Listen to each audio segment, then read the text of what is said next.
What's going on there, YouTube? So, Saturday today, I went down to my local Hobby Town, USA, and got a few things I needed. I get most of my stuff on eBay. It's usually cheaper, I know, than local hobby shops, but sometimes you just can't find things online. So I had this, this is a Holmes Hobby Torquemaster Expert 540 motor.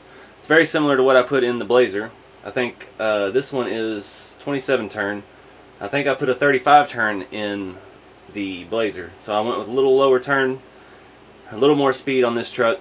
I did have them solder on some leads for me. I did pick up while I was there another Spectrum SR310, just a basic receiver, so I can bind it to my Spectrum system. Online I picked this up. This is an Axial AE2, which is basically a Castle ESC. Ray Wallace turned me on to these. I put one of these in the Blazer also. It's pretty simple, works, and I picked those up on eBay. They used to be a lot cheaper until people discovered that they are basically just an axle, or a axle. They basically are a Castle ESC with Axial stickers on it. You can adjust it with the Castle Link system. You can plug it in with the USB, and you can set it up that way. But I got that, I think it was around 38 bucks. So that's not a bad deal. And this, I've been wanting one of these for a while. This is a Savox model, a SA1231SG. This bad boy has 444.4 ounces of torque.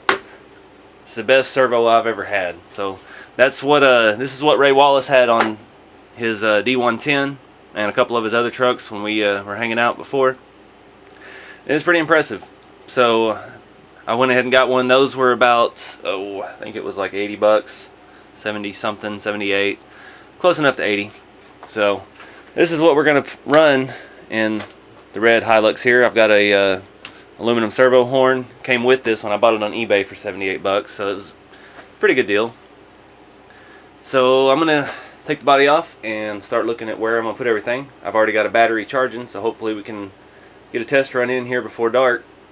Alright guys, I got been working here. I put the motor in with just the standard pinion gear that it comes with. Got the servo mounted. I did have to trim a little bit on the bottom edge of the servo, and I had some issues. The screws that it came with are really long.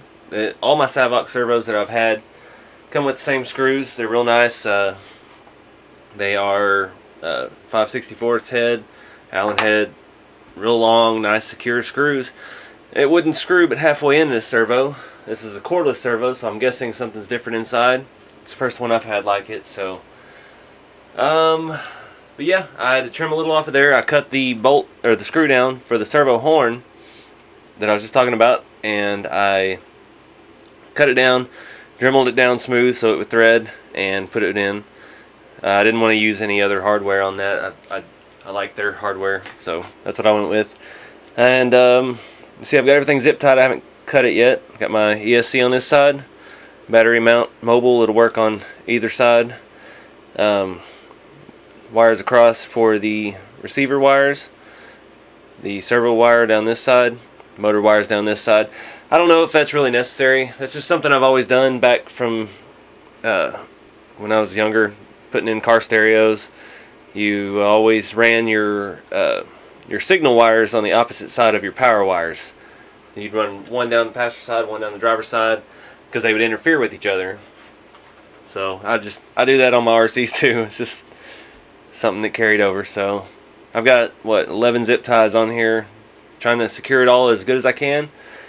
And I'm gonna go ahead and clip all this and see if my battery's charged, and we'll see if this baby runs.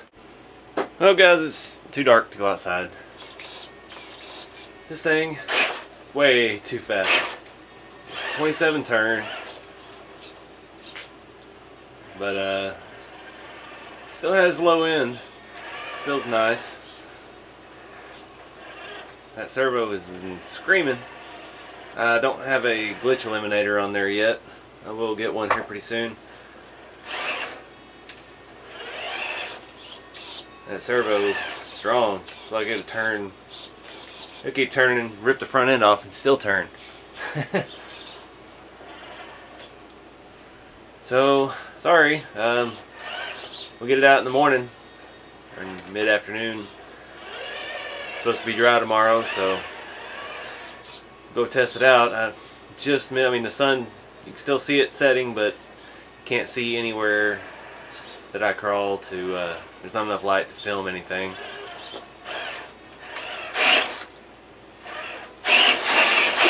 Things didn't burn out. But anyway, thank y'all for watching, and stay tuned for more. We'll get this thing out tomorrow and take it for its maiden voyage.